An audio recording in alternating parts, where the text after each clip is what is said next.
السلام علیکم اسٹوڈنٹس، آج کا جو ہمارے سبق کا عنوان ہے وہ ہے اسم حالیہ۔ اسم حالیہ جو ہے وہ اسم مشتق کی تیسری قسم ہے۔ اس سے پہلے اسم فاعل اور اسم مفعول کے بارے میں ہم بہت ڈیٹیل سے پڑھ چکے ہیں اور ان کے لنک جو ہے وہ بھی آپ کو ڈسکرپشن میں مل جائیں گے۔ آج ہم پڑھیں گے اسم حالیہ کے بارے میں۔ اسم حالیہ وہ اسم نکرہ ہے جو فاعل اور مفعول کی حالت کو ظاہر کرے۔ فاعل کسے کہتے ہیں؟ کام کرنے والے کو، اور مفعول کسے کہتے ہیں؟ جس پر کام ہو رہا ہو۔ مثال کے طور پر نعیم ہنستا ہوا آیا۔ اب اس جملے میں نعیم جو ہے یہ فاعل ہے اور نعیم کی حالت کیا ہے؟ نعیم ہنس رہا ہے، تو اس جملے میں جو ہنستا ہوا ہے وہ اسم حالیہ کہلائے گا۔ اسی طرح سے اگلی مثال ہے وسیم نے کامران کو پڑھتے ہوئے دیکھا۔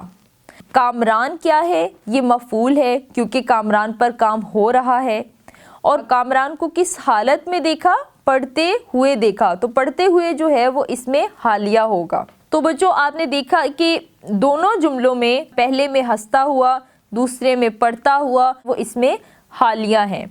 اسم حالیہ بنانے کا طریقہ کیا ہے کہ مصدر کے آخر سے نہ ہٹا کر تا ہوا لگا دینے سے اسم حالیہ بن جاتا ہے۔ جیسے لکھنا، لکھنا کا جب ہم نون الف نہ ہٹائیں گے تو کیا بنے گا؟ تا ہوا۔ تو ہم اس کو اگر پورا پڑھیں تو یہ بنے گا لکھتا ہوا، لکھتی ہوئی۔ اسی طرح سے پڑھنا، پڑھنا سے جب ہم نون الف نہ ہٹائیں گے تو پڑھنا سے بنے گا پڑھتا ہوا، پڑھتی ہوئی۔ یہ اسم حالیہ ہیں۔ اسی طرح سے ایک اور مثال ہے بچہ روتا ہوا آیا، بچی روتی ہوئی گئی، لڑکے روتے ہوئے آئے۔ ان تمام مثالوں میں بچہ، بچی اور لڑکے جو ہیں یہ فاعل ہیں، اور روتا ہوا، روتی ہوئی، روتے ہوئے جو ہیں یہ اسم حالیہ ہیں۔ بچوں یاد رکھیں کہ اسم حالیہ جو ہے وہ بطور صفت بھی استعمال ہوتا ہے۔ آج کا ہمارا سبق تھا اسم حالیہ۔ ہم نے پڑھا اسم حالیہ کے بارے میں۔ اب ہم اگلے سبق میں پڑھیں گے اسم حاصل مصدر کے بارے میں۔